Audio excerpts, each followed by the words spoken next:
하겠습니다. 일단 제 목소리가 좀 안 좋은 거 양해를 부탁드리고요. 얘기하다가 언제든지 의견 있으시면 자유롭게 해주시면 좋을 것 같습니다.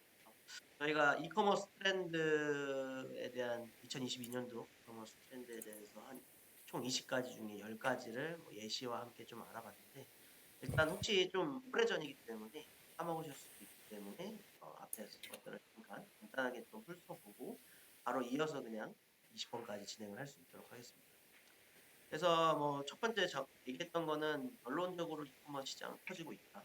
그중에서도 모바일에 대한 부분이 커지고 있다는 얘기를 했었고, 저희가 뭐 텍스트 기반에 대한 부분도 있지만 음성 검색이라는 부분이 앞으로도 중요해질 거고, 사람은 어쨌든 간에 좀 더 편한 방법을 추구하고, 그게 단순한 텍스트를 입력하는 것보다는 음성, 또 나아가서는 모션 인식이라든지 어쨌든 더 편한 방식은 정해져 있거든요. 그래서 우리가 어쨌든 이 부분에도 관심을 좀 가지면 좋을 것 같다는 얘기를 했었고, 뭐 여러 가지가 있었죠. 두 번째는 이제 AI가 고객의 구매를 지원한다라는 개념이에요. AI가 추천해주고 사용자의 뭐 경험이나 아니면 구매 내역을 참조해서 좀 더 추천을 해주고 지속적으로 구매 여정에 있어서 여러 가지 것들을 안내해주고 도움을 주면, 이게 결국은 이제 전환율을 올리고 고객이 좀 더 편한 쇼핑을 하는 데 있어서 도움을 줄 거고, 이러한 것들은 점점 AI가 assisted 부분들이 확대가 될 거다라는 얘기가 있습니다.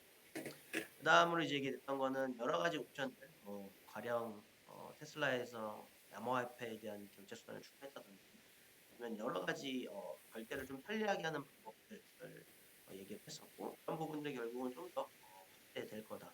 결국은 고객이 다양한 결제 수단을 보다 편리하게 하는 것들이 이제 앞으로 어쨌든 주요한 부분들이라고 얘기했고, 구매를 도와주는 데 있어서, 구매를 하는 과정에 있어서 내가 사전에 증강 형식을 통해서 이런 가구들을 내 집에 비치를 해본다든지, 아니면 미리 어떤 스토어에 대한 정보를 방문하지 않고도 볼 수 있다든지, 이런 증강 형식이 마찬가지로 좀 키워져야 될 거다라는 얘기가 있었고, 그다음에 좀 더 스마트한 모바일 쇼핑을 할 수 있는 온라인뿐만 아니라 오프라인까지도 여러 가지 스마트한 기능들을 제공한다라는 부분도 있었고, 그리고 구독 모델에 대한 얘기도 나왔었고, 그래서 구독 모델 같은 경우는 여러 대형 커머스 플랫폼에서 시도하고 있고, 다만 구독이라는 게 혜택과 동반돼야 되기 때문에 그런 부분들에 고민이 필요하고, 아마존 프라임 대표적인 구독 모델은 점점점 증가하고 있고 증가할 거다.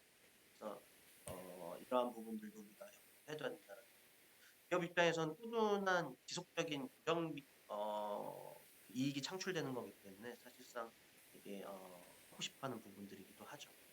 그리고 지속 가능성에 대해서는 뭐 꼭 커머스뿐만 아니라 오프라인, 온라인 뭐 할 거 없이 요즘에 크게 대두되는 부분이고, 온라인 쪽에서도 뭐 마켓플레이에서 모든 종이나 이런 것들을 재활용하게 하는 가능한 형태로 도입을 한다든지, 이런 부분들이 앞으로도 관심을 가져야 될 부분. 그리고 고객을 지원하는 수단에 있어서 하나의 채널이 아니라 뭐 이메일, 웹, 챗봇, 유선, 통화, 소셜 여러 가지 다채널을 고객한테 지원해야지 고객이 선호하는 채널에 맞춰서 좀 더 편리한 고객 응대를 할 수 있다라는 부분이 있었고, 그다음에 향상된 유통기회라 해서 뭐 어쨌든 결론은 빠르게 고객한테 배송이 돼야 되는 것을 앞으로도 유효한 부분입니다. 그래서 뭐 기존에는 배송을 빠르게 해서 뭐 새벽 배송이나 여러 가지가 나왔는데, 앞으로는 드론을 활용한 것도 있을 수 있고, 어쨌든 이런 부분들이 기준이 될 것. 그리고 마지막으로 이제 심리스 온라인 펄체스라 해서 결론은 온라인 구매를 하는 걸 최대한 유연하게, 그래서 꼭뭐 우리 사이트가 아니라 페이스북에 있는 사이트에서 직접 구매가 가능한다든지, 이러한 여러 가지 좀 구매를 편리하게 유연하게 할 수 있어서, 여기까지가 일전에 얘기했던 부분이고 이어서 쭉 보도록 할게요. 11번은 이제 보다 이제 퍼스널라이즈된 마케팅과 제품을 얘기를 합니다. 뭐 사실 이거는 뭐 보시면 아시다시피 어느 요즘에 커머스 플랫폼을 가더라도 어, 좀 놀랄 정도로 내가 보고 싶은 상품, 내가 구매하고 싶은 상품이 메인이나 또는 구매하는 여정 속에서 따라다니고 것들을 알 수 있습니다. 그래서 쿠팡 같은 경우도 내가 구매했던 이력, 그리고 뭐 여러 가지 것들이 있겠죠. 그리고 앞서 얘기했던 AI 부분들이 있을 거고, 그래서 보다 내 것에 최적화된, 보다 개인화된 마케팅과 그다음에 그 제품에 대한 안내 이런 부분들은 점점 사실은 더 대두가 될 것 같습니다. 같은 커머스 플랫폼의 메인 페이지라 할지라도 사람마다 다르게 제품이 보이고 다른 프로모션을 보여주고 이런 보다 개인화된 부분들은 앞으로도 이루어질 것 같고, 뭐 사실 개인화 부분은 어떻게든 커머스 플랫폼 아니라 여러 가지에서 이루어지는 부분이라서 그냥 하다 보니까 좀 사례를 공유드리자면, 코카콜라에서 그때 좀 정말 잘한 프로모션이라고 평가받는 것 중에 하나가 좀 몇 년 전에 그 호주 쪽에서 코카콜라의 그 라벨을 내가 희망이 아니라 호주에서 가장 많이 쓰는 성을 기입을 했었어요. 우리나라로 치면 김, 이, 황. 그래서 사실은 구매를 할 때 이게 뭔가 퍼스널라이즈된 느낌은 아니지만 어쨌든 좀 더 친숙한 거. 김이라고 적혀있는 라벨이 코카콜라를 판다. 뭐 이런 것들.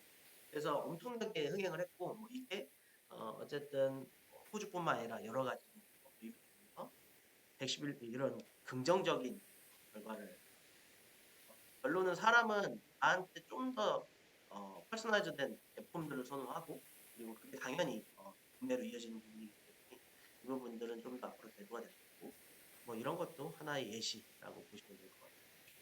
그래서 뭐 이런 거는 많이 나왔던 얘기인데, 고객이 떠나기 전에 마우스 스크롤을 닫기 버튼 쪽으로 이동하게 되면 너한테만 주는 마지막 세일이다 하면서 이런 식으로 예어로 떠주기도 하고, 어쨌든 고객의 개인의 행동, 그리고 개인의 성향에 맞춰서 좀 사이트를 운영하고, 그리고 효과적으로 마케팅을 해야 되는 부분들은 앞으로 좀 더 주요하게 내야 될 부분이라고 생각이 들긴 합니다. 다양한 솔루션들이 뭐 있으면 언제든지 얘기해 주세요. 다음으로 좀 넘어가도록 할게요.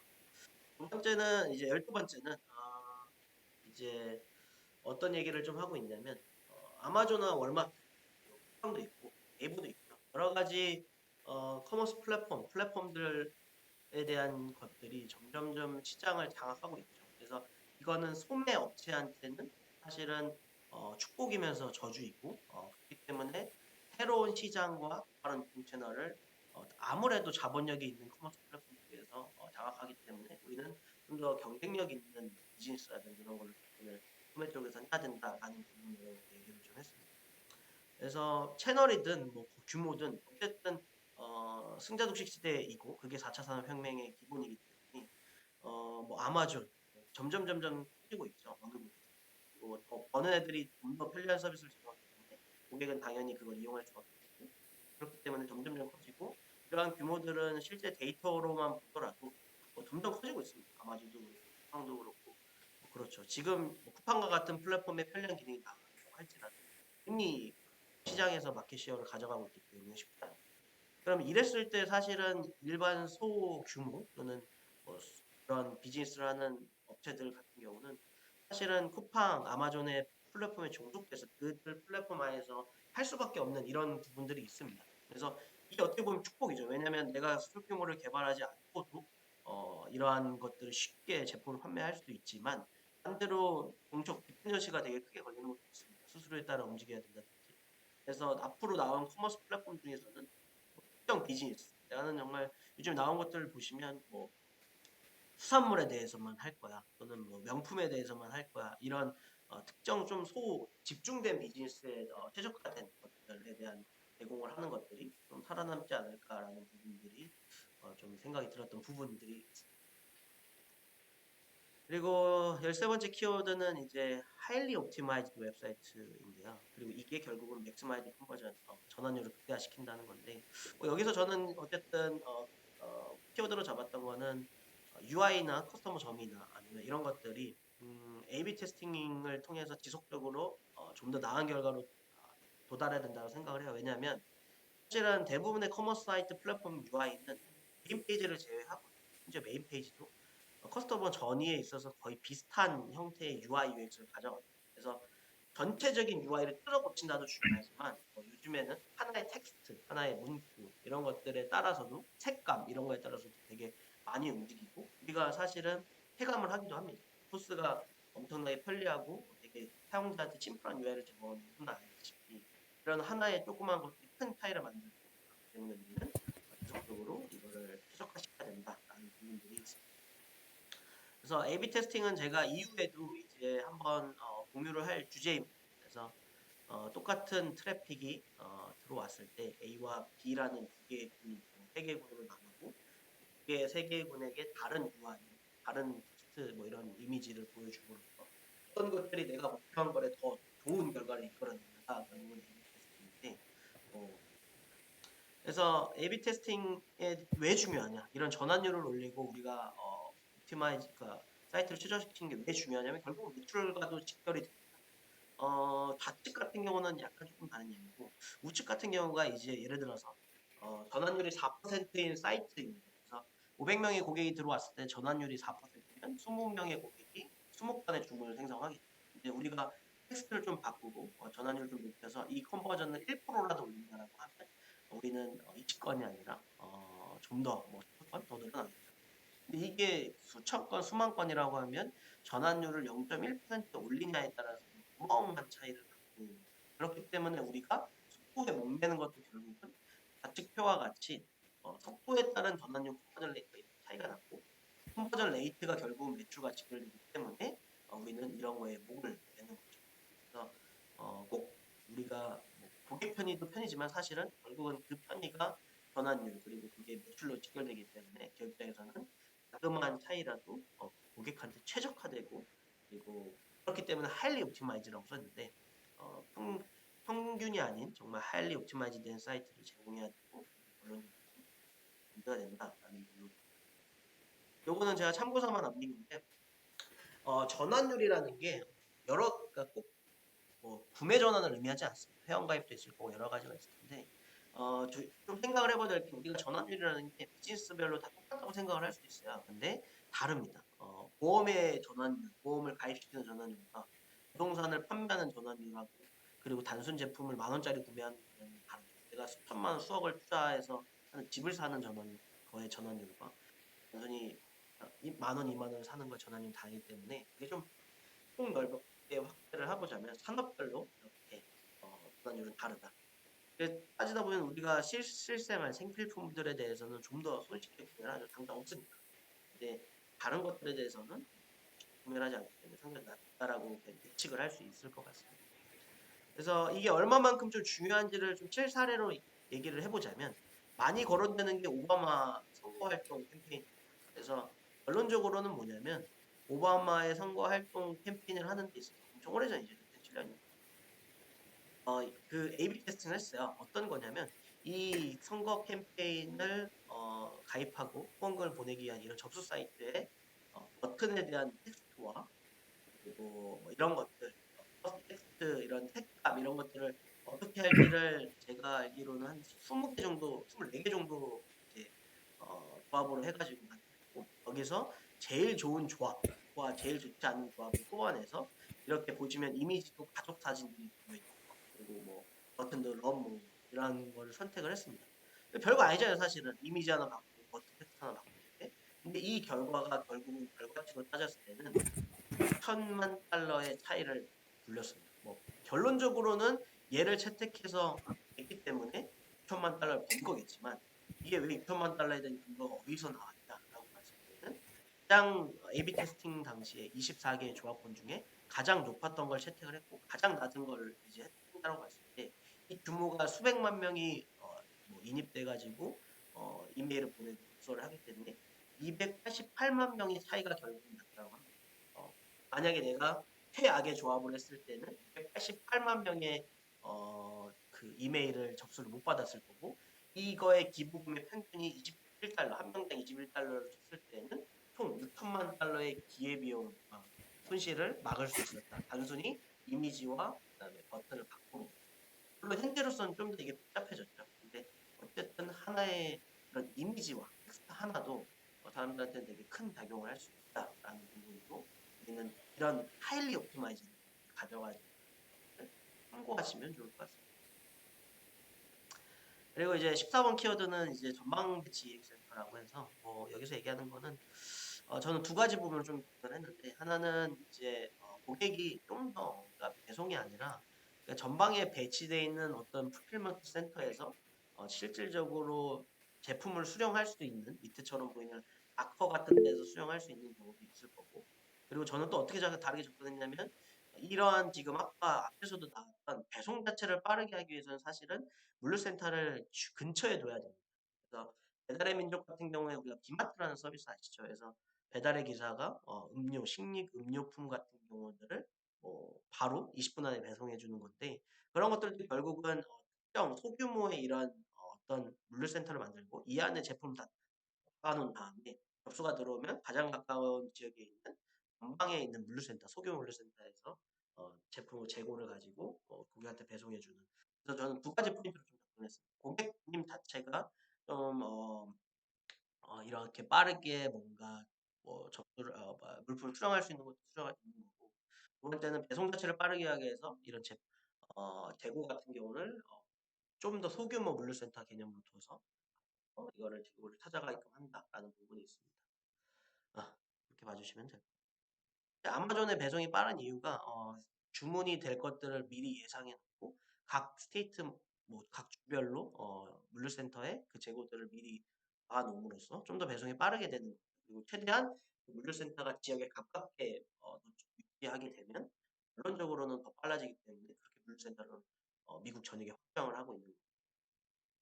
그리고 이제 15번은 이제 온라인 광고에 대한 경쟁입니다. 그래서 물론은 온라인 광고에 대한 부분이 더 추가가 될 거고 경쟁이 심화될 거다라는 부분을 의미를 합니다.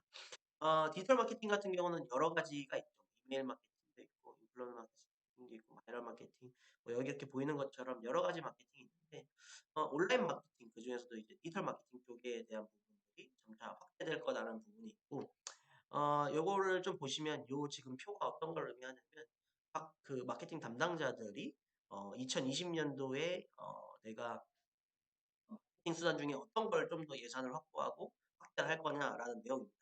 위에서 보시는 것처럼 이제 초록색깔 키워드가 여기에는 좀 더 예산을 투입을 할 거고 확대를 할 거다라는 부분 보시면 다 뭐 결국 온라인 비디오 여기서 좀 주목해야 될 거는 온라인 비디오 애드버타이징입니다. 그래서 저희가 옛날에는 과거에는 네이버에 첫 번째 배너를 노출한다든지 이런 것들을 했다면 요즘에는 영상 시대이고 특히 뭐 틱톡 같은 경우에도 이런 비디오성에 대한 것들의 광고에 집중을 더 하려고 하죠. 그리고 인플루언서 그리고 이런 것들이 쭉쭉쭉 좀 나야 되고 보시면 그럼 뭐가 감소할 것 같아? 라고 했을 때 우리가 과거 이제 좀 오래된 레거시 미디어 개념에 있는 것들 라디오, 시네마, 매거진, 뉴스페이퍼 이런 것들은 다 감소를 할 거다. 예산을 줄일 거다라는 얘기를 하고 있습니다. 비슷한 개념이고요. 그래서 결론은 뭐냐? 디지털 마케팅, 온라인 광고가 점점점 경쟁이 있고 예산을 더 확보해서 더 많이 집행을 할 거고 그리고 여기서의 이제 포인트는 뭐냐면 우리가 이제 비디오에 대한 디지털 마케팅도 좀 많이 고려를 하고 있다. 그리고 이렇게 광고에 대한 예산이 집행이 계속되면 기업 입장에서 수익률이 감소를 할 텐데 이런 것들을 어떻게 할지 경쟁이 좀 더 치열해지면 어떻게 될지 정말로 돈이 많은 애들만 살아남게 될 것인지 이런 것들에 대한 것도 한번 생각할 필요는 분명히 있을 것 같습니다. 그리고 이제 16번 같은 경우는 이것도 뭐 앞에 얘기 나온 거랑 좀 비슷한 얘기인 것 같은데 결국은 판매를 하는 데 있어서 머신러닝과 결합을 해서 어떻게 예상 판매 손실 위치를 파악해서 이탈률과 뭐 이런 것들을 최소화할 수 있냐 이런 부분들인데 결국은 AI와 머신러닝 기술도 도입을 해가지고 실제 유입된 광고나 뭐 외부 매체에서 유입되는 트래픽에 대해서 전환까지 어디서 이탈하고 그리고 어느 부분에서 손실이 발생하고 이런 것들을 최대한 파악을 해가지고 우리가 이걸 최소화시켜야 된다라는 부분이고 제가 이제 접근했던 부분은 뭐냐면 결국은 이게 전환율과 연관되고 전환율의 이제 퍼널 분석이라고 하죠. 그래서 매체에서 이것보다는 외부에서 들어온 뭐 내부에서 들어온 트래픽들이 여러 매체를 통해서 들어온 트래픽들이 상품의 뷰 그다음에 뭐 커스터마이제이션 카드 담고 체크아웃하고 퍼체스까지 어느 부분에서 이탈이 많고 이런 것들에 대해서 왜 발생을 하고 그래서 결론적으로는 이걸 최소화시키고 최소화시키는 과정에서는 A/B 테스트나 여러 가지를 활용해야 되고 그리고 그걸 통해서 전환율을 극대화시키면 결국은 매출의 상승과 이어진다라는 부분을 얘기를 하고 여기서 이제 뭐 그런 것 같습니다. 예, 그런 얘기를 하고 있는 것 같고 이거 그냥 뭐 단순히 이런 걸 하나 좀 보시죠. 예를 들어서 우리가 데이터를 분석해야 될 때 이렇게 퍼널 분석으로 본다고 봤을 때 이 표가 의미하고 있는 게 뭐냐면 어느 매체 우리가 광고를 뭐 여러 가지 집행을 할 거잖아요. 페이스북도 있고 인스타그램도 있고 트위터도 있고 애드버타이즈먼트도 있고 이렇게 어느 매체에서 우리가 유입을 했는데 그게 어느 정도 이 전체 100으로 떴을 때 얼마의 리턴 유저를 발생을 시켰고 고객 중에 고객이 커스터머가 된 사람은 얼마이고 그리고 그 커스터머가 다시 돌아오는 게 몇 퍼센트이냐라고 보면 가령 구글 애드버타이즈먼트는 전체 신규 방문자 중 25%를 담당을 합니다. 근데 이 담당하는 사람들이 리턴 유저가 되는 경우는 8%고요. 그 8% 내에서 이제 뭐 25%를 그 이것만 딱 보면 봤을 때는 구글 애드버타이즈먼트의 효용성, ROI가 좋지 않다라는 걸 판단할 수 있죠. 그럼 반대로 높은 건 뭘까요? 인스타그램 15%인데 리턴 유저가 23%죠. 그러면 이런 우리가 판단을 할 수 있죠. 구글 애드버타이즈먼트가 효용성이 별로 안 좋네. 그러면 인스타그램에 대한 마케팅 버젯을 증가시키고 구글 쪽에 대한 버젯은 줄여야겠다. 이런 것들에 대한 것도 이런 퍼널 분석을 통해서 알 수 있다. 이런 것들을 참고해 주시면 좋을 것 같습니다.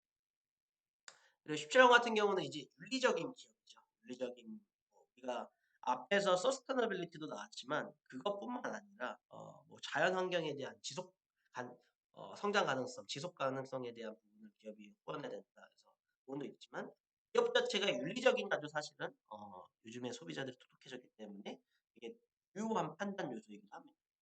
그래서 기업은 윤리적이어야 되고 그리고 정치적이고 이런 것들이 아니라 좀 독립적인 기업들을 하나 다 선호를 하죠. 그래서 그런 부분들을 우리가 뭐 키워드로 한번 생각을 해봐야 된다는 부분이고 뭐 이게 사실은 뭐 좋은 사례가 될 것 같습니다. 뭐냐면 사실은 최근에 러시아가 우크라이나를 침공을 했고 그래서 많은 글로벌 대기업들이 우크라이나에서 감정적으로 서비스를 중단한다든지 아니면은 탈러시아를 한다든지 이랬었습니다. 탈러시아에 대한 움직임에 대해서 사실은 기업 차원에서 움직인 거긴 하지만 많은 이런 고객들은 이런 기업들에 대해서 응원을 보내죠. 물론 기업의 손실이 있지만 그래서 이게 어떻게 보면 윤리적이다라고 볼 수는 없겠지만 많은 고객의 잣대에 있어서는 어, 불법적인 침공을 한 러시아에서 계속적인 사업을 하는 것은 비윤리적이다라는 인식들이 많았고 그래서 맥도날드 같은 경우는 이러한 847개 점포나 62만 6만 2천 명의 고객이 있음에도 임시적으로 모두 다 서비스를 중지하고 다만 고객한테는 지속적으로 스태프한테는 임금을 지속적으로 지급을 하고 이런 것들이 사람들이 들었을 때는 이 브랜드 자체에 긍정적인 평가를 더하고 그게 결론적으로는 러시아에선 이랬을지 몰라도 전 세계로 봤을 때는 맥도날드 브랜드 가치를 높이고 그리고 뭐 세일즈를 증가시킬 수도 있다라는 부분 이런 윤리적인 부분이 강조된다라고 하고 그래서 기업은 이러한 윤리적인 부분을 사실은 사명에 보통 윤리적인 부분을 사명에 담는다고 좀 그렇고 그냥 이거는 참고만 하시면 될 것 같습니다. 뭐냐면 이게 보시면 기업 대표적인 글로벌 기업의 사명입니다. 그래서 사명에 따라서 그들이 어떻게 행동하고 사명을 기준으로 움직이고 있는지 이런 것들을 참고해 주시면 좋을 것 같고 뭐 테슬라 같은 경우는 뭐 전 세계의 교통수단을 가속화시키고 뭐 그다음에 그거를 지속 가능한 에너지를 활용해서 전 세계 교통수단의 가속화나 이런 변화를 꾀야 한다라는 사명을 가지고 있죠. 근데 사실은 그 사명대로 테슬라는 하고 있고 어떤 경우는 그 사명대로 못하는 기업들이 있겠죠. 근데 사명대로 하는 것들이 어쨌든 되게 중요한 부분이다라는 그냥 이걸 참고하시면 좋을 것 같습니다. 흥미로운 사명도 되게 많아요. 뭐 링크드인 같은 경우는 뭐였지? 예.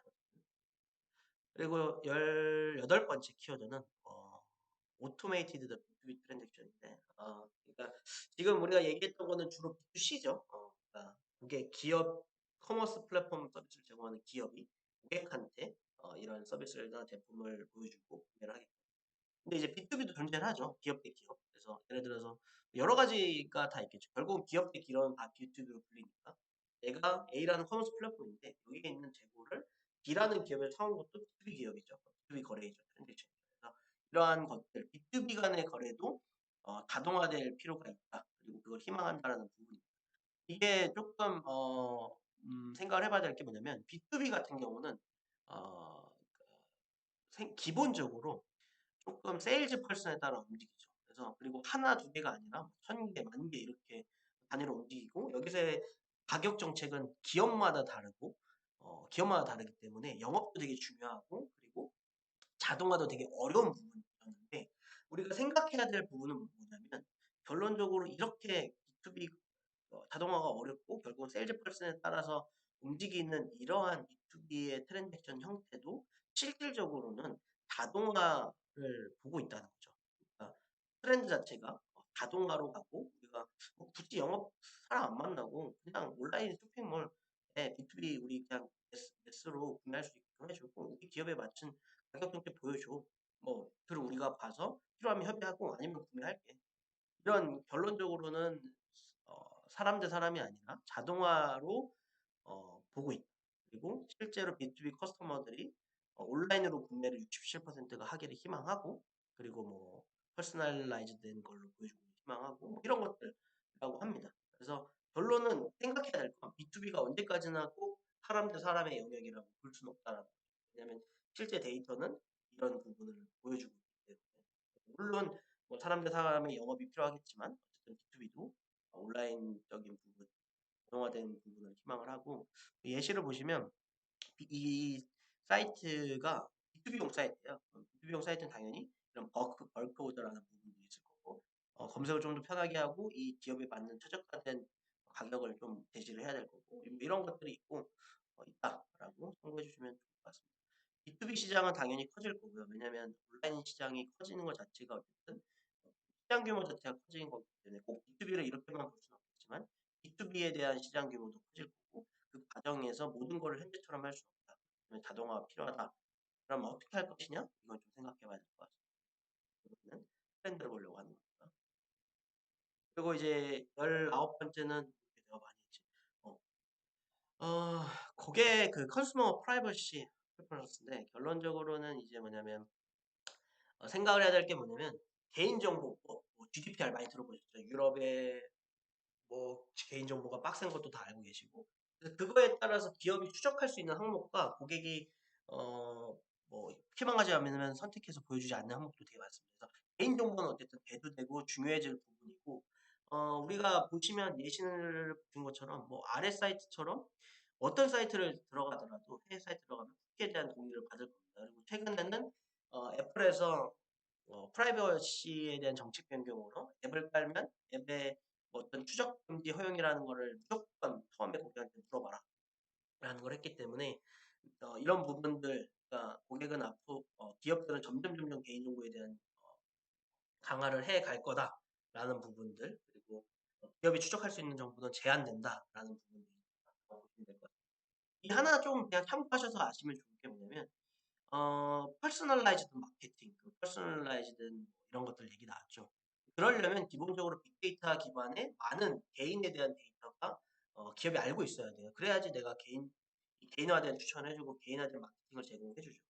그걸 지금 마케팅화 시켜가지고 하는 게 페이스북이든 대부분 디지털 마케팅 업체인데 이런 데이터를 추적을 할 수 없게 되니까 원천적으로 막아버리니까 어떻게 됐냐면 이러한 애플의 정책 변경에 따라서 페이스북은 10 밀리언 달러를 한 번에 그냥 손실을 갖게 됩니다. 애플의 정책 하나에 따라서. 애플의 정책이 기업이 앱 추적을 할 때 데이터를 고객한테 물어보고 고객이 선택하지 않으면 제공하지 않는다. 그러면 이 사람한테는 개인화된 마케팅을 제공하는 데 있어서 정보가 없기 때문에 제한되고 그러면 페이스북의 디지털 마케팅 솔루션을 쓸 이유가 없어지죠. 뭐 페이스북만 해 딴 것도 그게 결론적으로는 이렇게 손실로도 이어진다. 라고 다 연계가 되어 있다라고 생각해 주시면 좋을 것 같아요. 그리고 20번째는 이제 다이렉트 투 커스터머 비즈니스인데 뭐 직거래가 결론적으로는 활성화되고 있다. 이거 뭐 당연히 알고 있는 거죠. 뭐 그냥 보면 당근마켓 대표적인 직거래죠.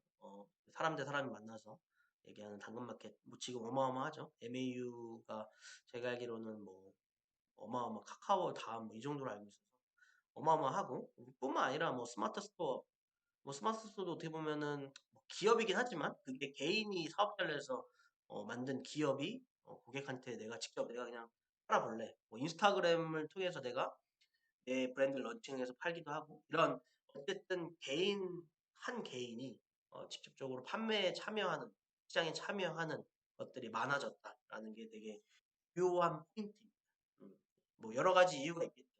뭐 수입을 다원화시키려고 하는 것도 있을 거고 뭐 여러 가지 이유가 있겠지만 어쨌든 간에 어 이렇게 뭐 직거래에 대한 부분이 늘어났고 여기 또 생각해야 될 부분은 앞에서 나왔던 키워드 중에 우리가 아마존이나 월마트나 이런 큰 플랫폼에 종속이 돼야 된다. 결국은 이게 종속이 되는 거죠. 왜냐하면 스마트 스토어라는 거에 다 종속이 돼서 여기에 다 들어가서 다 판매를 하면 그러면 소규모 애들은 소규모 플랫폼은 경쟁력이 없어지고 그렇기 때문에 특정 BGS라든지 이런 색깔을 찾아야 되는 거고 뭐 이게 사실은 모든 키워드들이 다 결국은 커머스 시장에 대한 얘기를 담고 있기 때문에 연관이 된다.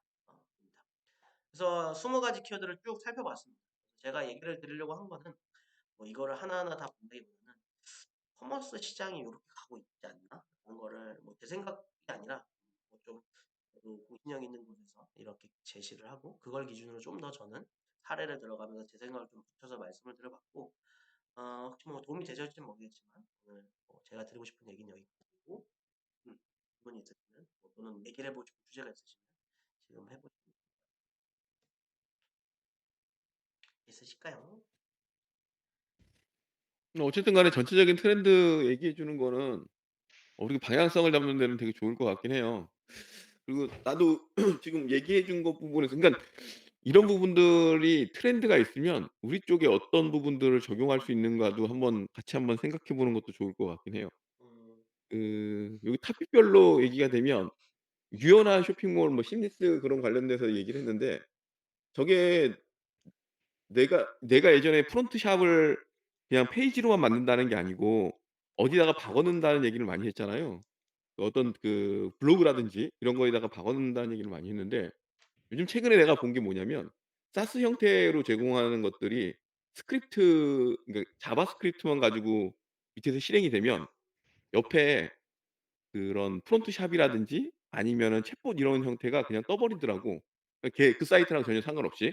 음, 그래서 뭐 그런 것들도 하나의 우리가 어떻게 보면 그런 심리스 채널로 가져갈 수 있는 부분인 것 같기도 하고 그다음에 개인화하는 부분하고 시간제 오퍼링하는 부분들은 예전에 있었던 부분들 음, 그리고 그런 얘기 많이 들어요.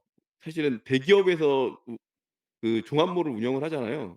그럼 나중에 인제 후발주자로 들어오는 사람들이 그 중견이라든지 이런 사람들이 어떻게 버티 그거에 대항할 수 있는가라는 쪽을 많이 얘기를 하더라고. 그거에 인제 해당하는 게 이제 전문화된 기획 상품을 제공하는 쇼핑몰, 전문몰 같은 것들, 음, 그다음에 네트워크 마케팅 요런 것들이 '그런 쪽으로 가는 쪽이 약간 수익을 내지 않을까.'라는 생각을 해요. 그리고 온라인 광고 시장을 확대하는 부분들 ROI 판단하는 거는 사실 아까 처음에 얘기했듯이 캠페인도 내가 얘기를 했잖아요. 지금 앞으로 내가 제일 관심 있었을 부분이긴 한데 그래서 CDP하고 DMP를 얘기를 했는데 고런 것들을 분석해 주는 솔루션이 CDP하고 DMP예요. 그래서 요런 부분들이 이제 내가 아마 지금 프로젝트의 후반기에 있을 그런 일들이 될 것 같아요. 음, 음. 네, 그래서 여러분들도 요런 부분 그리고 그 개인화된 정보 관련된 부분들은 우리랑 직접적으로 지금 연관되는 게 있어요. 예전에 그 우리가 협력 업체라는 곳에서 어떤 걸 받았냐면 그쪽에서 일어나는 한국 소비자에 그러니까 한국 고객이 그 회사에 우리 그 주문을 남기면 그 주문 정보를 우리한테 넘겨줬다고. 이게 굉장한 파워거든요. 근데 이게 어려워졌어, GDPR 때문에. 그래서 특별하게 계약서를 쓰지 않는 이상 해당 국가를 전환해 가지고 정보를 전달해 주면 문제가 생길 수가 있어요. 그래서 우리 쪽에서 사실은 요런 정책 하나에 타격이 좀 크죠. 그래서 요런 부분들 뭐 있다고 보면 될 것 같아요. 뭐 ESG라든지 뭐 이런 것들은 뭐 전에 얘기했으니까. 음, 음. 네, 감사합니다. 혹시 태현 씨랑 동희 씨도 추가로 코멘트 하실 부분 있으실까요? 저는 딱히 없고요. 동희 씨는 중간에 가셨어요. 아, 가셨어요? 아, 오케이. 그러면